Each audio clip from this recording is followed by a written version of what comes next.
The Apollo University, University of Leicester. 35 lakhs fees for 3-year BTech CSE UK.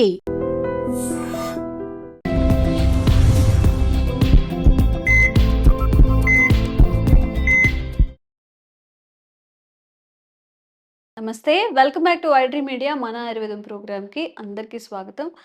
So quinoa rice celebrities అయితే అసలు most ఎక్కువ దీన్నే తీసుకుంటారు. Heroes కూడా import చేసుకొని మరి తింటారు అని చెప్తుంటారు.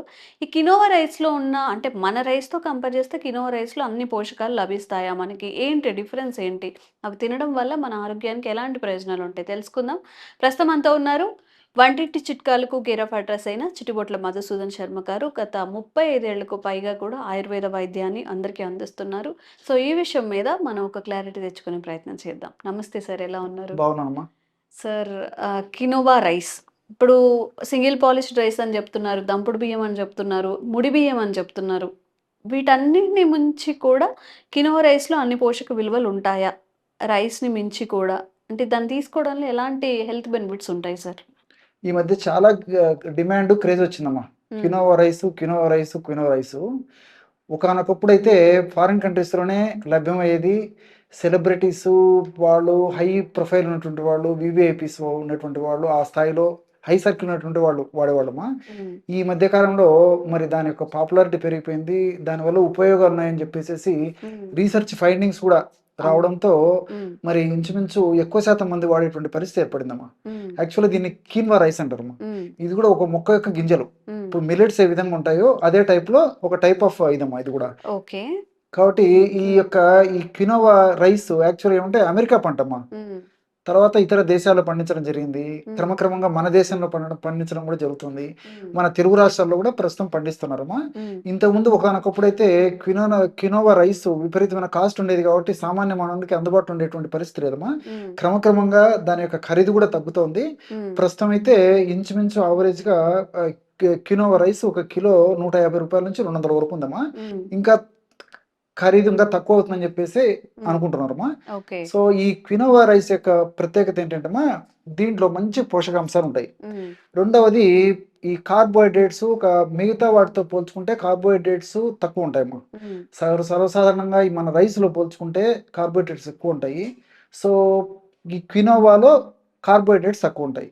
సో ఈ రోజుల్లో మనకు కావాల్సింది ఏంటంటే కార్బోహైడ్రేట్స్ తక్కువ ఉన్నటువంటి ఆహారమే మన జీవన విధానానికి సంబంధించి సరిపోతుందని చెప్పేసి మన సైంటిస్టులు, మేధావులు, డాక్టర్లు కూడా చెప్తున్నారమ్మా. సో ఉదాహరణకి 100 గ్రాములు క్వినోవా రైస్ తీసుకుంటే 64 గ్రాములు కార్బోహైడ్రేట్స్ ఉంటాయి.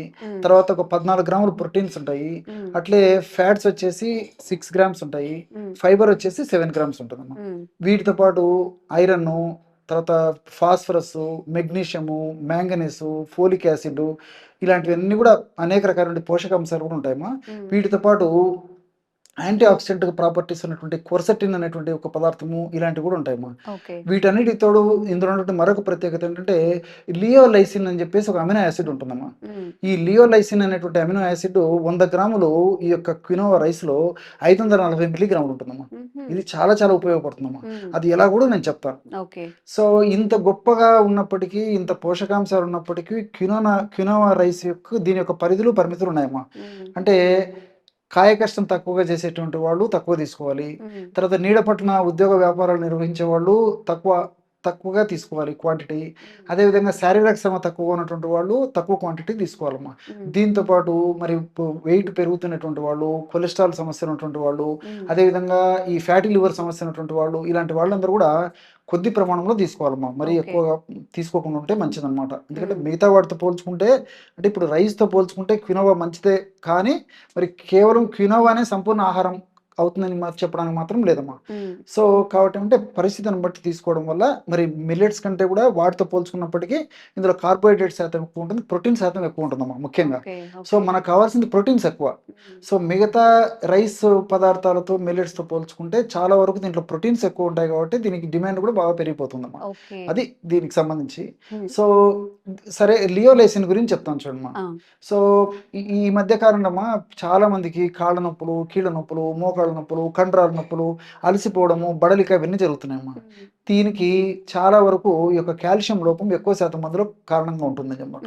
ఈ లియోలైసిన్ యొక్క గుణం ఏంటంటేమా, మిగతా వాటిల్లో కొద్ది గొప్ప ఉంటే ఉండొచ్చు, లేకపోతే లేకపోవచ్చు, కానీ మిగతా ఈ మిల్లెట్స్లో కానీ లేకపోతే ఈ అదర్ రైస్ వాటిలో ఇందులో స్పెషల్గా ఇది ఉంటుంది కాబట్టి దీని యొక్క ప్రత్యేకత ఏంటంటేమా, మనం తీసుకున్నటువంటి ఆహార పదార్థంలో ఉండే కాల్షియంను బాగా ప్రేగులు పీల్చుకునేందుకు ఈ లియోలైసిన్ ఉపయోగపడుతుంది. ప్రేగులు పీల్చుకొని రక్తంలో కలిసేందుకు ఈ యొక్క లియోలైసిన్ ఉపయోగపడుతుంది. రక్తంలో ఉన్నటువంటి ఈ యొక్క కాల్షియము ఈ యొక్క ఎముకల్లోకి బాగా పోయి ఎముకలు బాగా దృఢంగా ఉండేందుకు, ఎముకలు గుల్లబారకుండా ఉండేందుకు ఈ యొక్క లియోలైసిన్ ఉపయోగపడుతుందమ్మా. సో మల్టిపుల్ బెనిఫిట్స్ ఈ లియోలైసిన్కి ఉన్నాయన్నమాట. అదేవిధంగా ఈ లియోలైసిన్ ఇంకోటి ఏం చేస్తుందంటమ్మా, ఈ కిడ్నీస్ కాల్షియంను ఒక ఫిల్టర్ చేసేస్తాయమ్మా. ఫిల్టర్ చేసేసి మళ్ళీ కొద్దిగా రక్తంలోకి తీసుకుంటాయి అన్నమాట. దీన్ని మళ్ళీ సద్వినియోగం చేసుకుని మళ్ళీ బోన్స్కు ఇతర బాడీకి అవసరాలకు ఉపయోగపడేట్లు ఈ రీఅబ్జర్ప్షన్ ప్రక్రియలో కూడా ఈ లియోలైసిన్ ఉపయోగపడుతుంది అనమాట. అంతేకాకుండా వివిధ రకాల కారణాల రీత్యా మానసిక ఒత్తిడి, పోషకాహార లోపము, అదేవిధంగా ఈ యొక్క వాతావరణ కాలుష్యం, వీటి వల్ల ఈ కార్టిజాలు ఇలాంటి హార్మోన్స్, బాడీకి హాని చేసేటువంటి హార్మోన్స్ మన బాడీలో ఉత్పత్తి అవుతుంటాయమ్మా. సో ఇవన్నీ ఉత్పత్తి కావడం వల్ల ఎక్కువ శాతం ఉత్పత్తి అయ్యి బ్రెయిన్ సెల్స్ని డ్యామేజ్ చేసేస్తాయి. సో బ్రెయిన్ సెల్స్ దగ్గర రిసెప్టార్స్ ఉంటాయమ్మా. సో ఈ కార్టిజాల్ వల్ల ఉత్పత్తి కార్టిజాల్ అనేటువంటి ఈ యొక్క చెడు పదార్థము ఎప్పుడైతే బ్రెయిన్ డ్యామేజ్ చేస్తుందో అప్పుడు బ్రెయిన్ సంబంధించినటువంటి వివిధ రకాల ప్రాబ్లమ్స్ వస్తాయి అన్నమాట. సో ఆ బ్రెయిన్ రిసెప్టార్స్ ఏవైతే ఉన్నాయో, అంటే ఈ కార్టిజాల్ను తీసుకొని బ్రెయిన్ డ్యామేజ్ కాకుండా ఉండేందుకు ఏర్పడేటువంటి రిసెప్టార్స్ను స్టిమ్యులేట్ చేసేసి ఆ రిసెప్టార్స్ను ఆ యొక్క కార్టిజాల్ బ్రెయిన్ సెల్స్లోకి పోకుండా కంట్రోల్ చేసేందుకు కూడా కొంతవరకు ఈ లియోలైసిన్ ఉపయోగపడుతుంది. అంతేకాకుండా ఈ యొక్క వైరస్ యాంటీ వైరల్ ఏజెంట్గా పనిచేస్తున్నామా. వైరస్ సంబంధించినటువంటి ఏమన్నా మన బాడీలోకి ఎంటర్ అయినప్పుడు కూడా వైరస్ను శక్తివంతంగా పెరగకుండా ఉండేందుకు, వైరస్ యొక్క శక్తిని నిర్వీర్యంగా చేసేందుకు కూడా ఈ యొక్క లియోలైసిన్ అనేటువంటి పదార్థం ఉపయోగపడుతుంది.